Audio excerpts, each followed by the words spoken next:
Como eu falei antes aqui, a minha vida pode ser a melhor ou a pior propaganda do Evangelho. Tem livro que é bom de ser lido até você conhecer o autor. Mas tu não acredita que a Terra tem 4 mil anos, né? Não, não sei, o geólogo fala que a Terra pode ter 3,7 bilhões de anos o planeta, né? Uhum. De onde tu tirou esse número aí? 4 mil anos? É. Não, é por causa não, nem é 4 mil, é 6 mil. É 6 mil. Uhum. É que tá na Bíblia, eu acho. Ah, é? Eu explico pra vocês isso aí.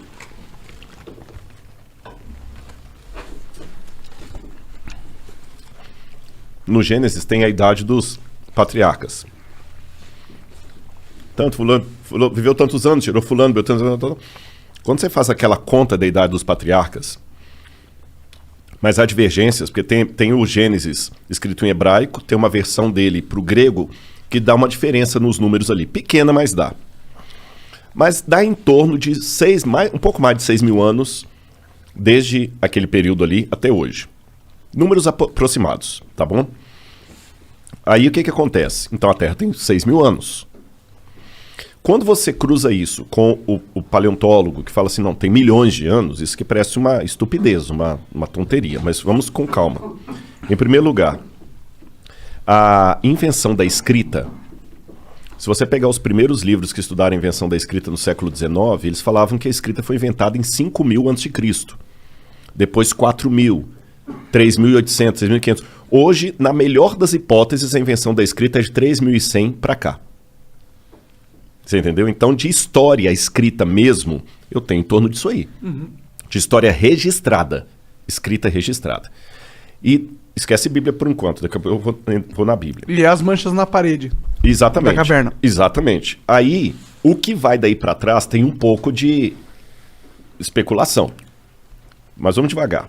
Deixa eu falar da questão do crente. Teve um bispo chamado Asher, que ele fez as contas dele lá e ele colocou até a data e a hora da criação de Adão. Adão foi criado, acho que no dia 21 de outubro de 4004 a.C., 3 horas da tarde, de uma sexta-feira. Porra, o cara é foda. Aí muita gente pegou isso e popularizou e tudo mais, mas se você perguntar para o Rodrigo, é impossível saber um negócio desse. É impossível saber. Qualquer datação histórica que passa de 1400 a.C. para trás, isso eu posso responder como crente ou como descrente. Ela começa a ficar especulativa. Porque quando eu falo para você que a 18ª dinastia foi mais ou menos no século XV a.C., com base em que eu estou falando, você pega as dinastias egípcias, que estão ali, tem a Pedra de Palermo, você tem Heródoto, você tem... E vai cruzando pelos faraós e tem uma ideia mais ou menos. Só que tem muitos buracos. Agora encontraram, em 2016, a tumba de Senebekai, que era uma dinastia inteira que estava perdida. Tem dinastias que foram paralelas. Então a gente, de 1400 a.C. para trás, começa a ficar especulativo para o historiador. Quando eu pego a Suméria, na Mesopotâmia, os caras falavam assim, olha, isso aqui aconteceu no 3º ano do reinado do rei Ibibissim, rei de Ur.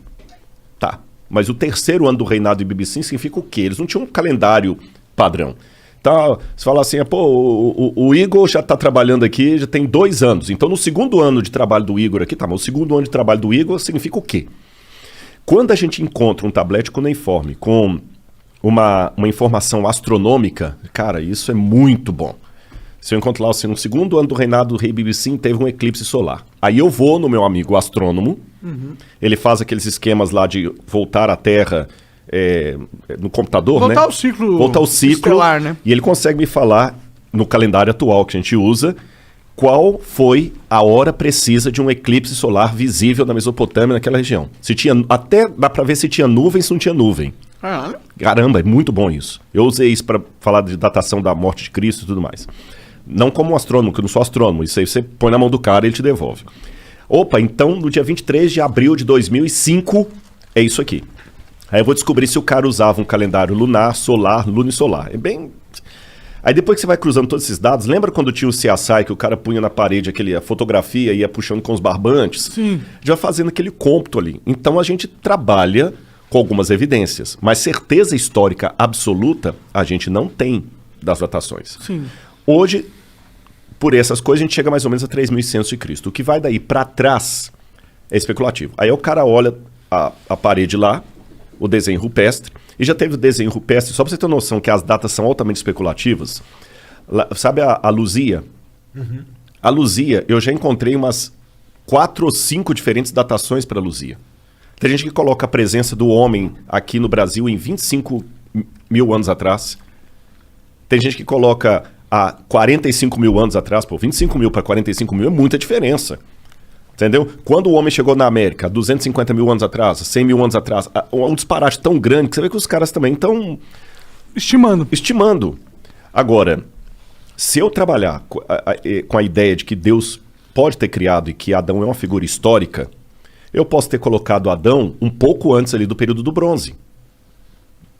4.000 a.C. aproximadamente. E a história que a Bíblia conta vai ser dali para adiante. E de Adão para trás? Aí que vem a questão. Aí você tem 2 opções.